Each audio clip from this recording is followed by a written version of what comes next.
जय हिंद समाजवादी साथियों, अंतिम चरण में यूपी की 13 लोकसभा सीटों में जो सबसे सटीक सर्वे को लेकर आज हम अपनी इस वीडियो में बात करने वाले हैं। यानी कि आप लोगों को पता जो अंतिम चरण है उत्तर प्रदेश में, जहां पर 13 लोकसभा सीटों पर मतदान होने जा रहा है। 7वें चरण में जो 1 जून को मतदान होगा, उसको लेकर आज हम अपनी इस वीडियो में बात करने वाले हैं। 13 लोकसभा सीटों में इंडिया अलायंस की क्या स्थिति है और उसके साथ ही साथ इंडिया अलायंस की क्या स्थिति है, उसको लेकर आज हम अपनी इस वीडियो में बात करेंगे। जहां पर एक तरफ अखिलेश यादव लगातार लोकसभा चुनाव में बहुत ही मजबूती के साथ लड़ रहे हैं और लगातार भीषण गर्मी में भी लगातार जनता के बीच में पहुँचे और लगातार इंडिया अलायंस के जो भी प्रत्याशी हैं उनके लिए चुनावी जनसभाओं को संबोधित भी कर रहे हैं सपा मुखिया अखिलेश यादव जी।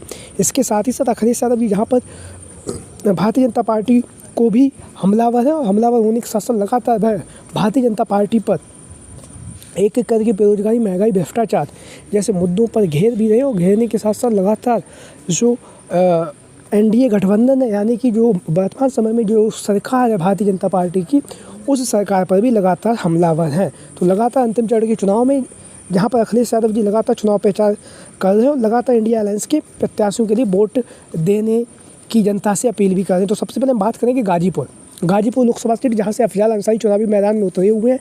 सबसे दमदार प्रत्याशी हैं और दमदार होने के साथ साथ जो गाजीपुर की लोकसभा सीट है ना, उस सीट पर इनकी अच्छी खासी पकड़ भी है।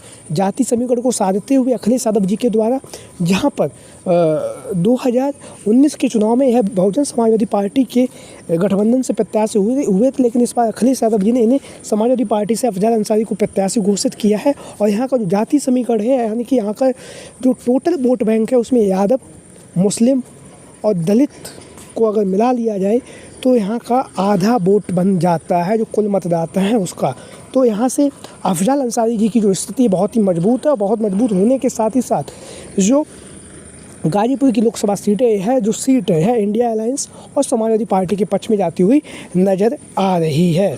अब हम बात करेंगे दूसरी जो लोकसभा सीट है, लगातार चर्चाओं का केंद्र बिंदु बनी हुई है, घोसी लोकसभा सीट जहाँ को लेकर आप लोगों ने अच्छी खासी आप लोगों को जानकारी भी होगी। यहाँ से इंडिया अलायंस की तरफ से राजीव राज चुनावी मैदान में उतरे हुए हैं।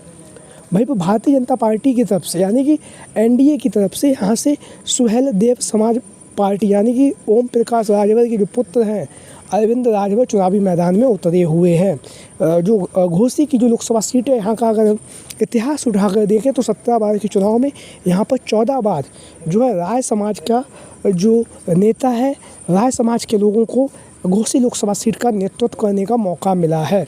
तो कहीं ना कहीं इस फैक्टर को भी ध्यान में रखते हुए और यहाँ का जो जाति समीकरण है उसको भी ध्यान में रखते हुए जो घोसी की लोकसभा सीट है, यहाँ पर राजीव राय की स्थिति मजबूत है, क्योंकि यहाँ पर जो भारतीय जनता पार्टी का जो वोट बैंक है, ठाकुर वोट बैंक है, उसको लेकर जिस तरह से ओम प्रकाश राजभर की पार्टी के नेताओं कार्यकर्ताओं ने जिस तरह से बयानबाजी दी है, उसको भी कहीं ना कहीं ठाकुर समाज में उसका भी विरोध है।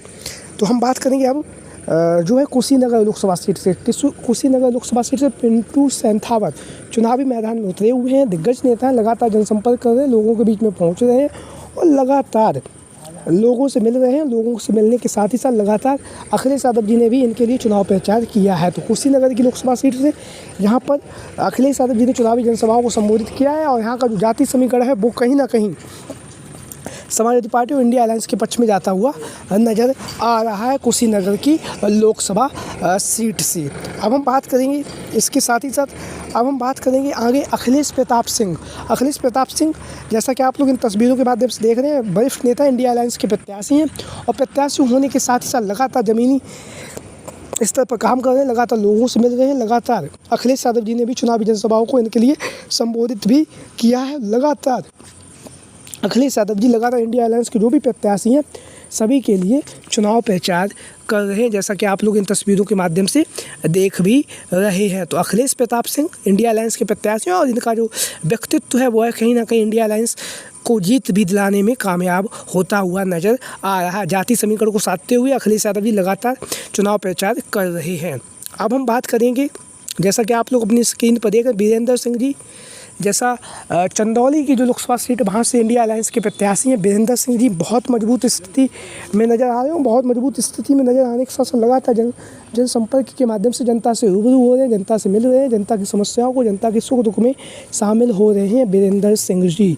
तो जो चंदौली की लोकसभा सीट है वो कहीं ना कहीं यहाँ से समाजवादी पार्टी के जो वीरेंद्र सिंह जी चुनावी मैदान में उतरे हुए हैं उनकी स्थिति मजबूत नज़र आ रही है।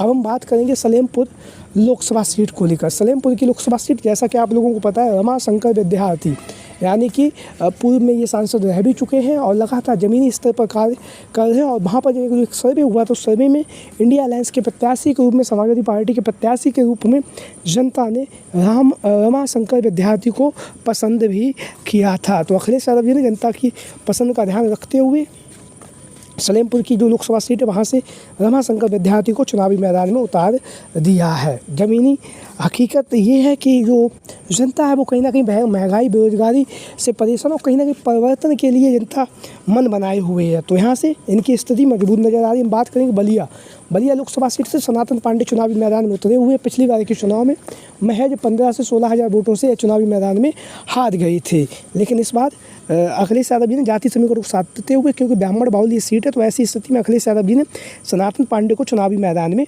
उतारा है। और इसके साथ ही साथ सनातन पांडे की जो स्थिति है वो कहीं ना कहीं वहाँ से मजबूत नज़र आ रही, क्योंकि पिछली बार ये 15 से 20 हज़ार वोटों से हार गए थे। यहाँ तक के लोगों का ये भी कहना था वो हार ही नहीं थे, उन्हें हराया गया था। तो कहीं ना कहीं बलिया की लोकसभा सीट इंडिया अलायंस के पक्ष में जाती हुई नज़र आ रही है। हम बात करेंगे अब बांसगांव से। जैसा कि आप लोगों को पता है इंडिया अलायंस के जो प्रत्याशी हैं सरल मिश्र जी चुनावी मैदान में उतरे हुए हैं, दिग्गज नेता हैं, लगातार ज़मीनी स्तर पर कार्य कर रहे हैं। तो बांसगांव की जो लोकसभा सीट है वहाँ से कहीं ना कहीं इंडिया अलायंस के जो प्रत्याशी हैं सरल मिश्र जी उनकी स्थिति मजबूत नज़र आ रही है। जैसा कि आप लोग को जो जाति समीकरण उस हिसाब से भी हम देखते हैं तो सरल मिश्र की जो स्थिति है वो कहीं ना कहीं मजबूत नज़र आ रही है।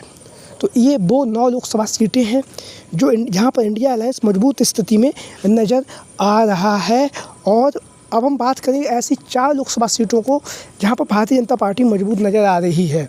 तो एक तो गोरखपुर, जैसा कि आप लोगों को पता है योगी जी का ये गढ़ है। योगी जी यहाँ से सांसद भी चुने जाते थे जब वो मुख्यमंत्री नहीं थे, उससे पहले। वर्तमान समय में रवि किशन चुनावी मैदान में उतरे हुए, कहीं ना कहीं इनकी जो स्थिति है वो मजबूत नज़र आ रही। दूसरी है बनारस लोकसभा सीट से। बनारस की लोकसभा सीट से स्वयं देश के प्रधानमंत्री नरेंद्र मोदी चुनावी मैदान में उतरे हुए हैं।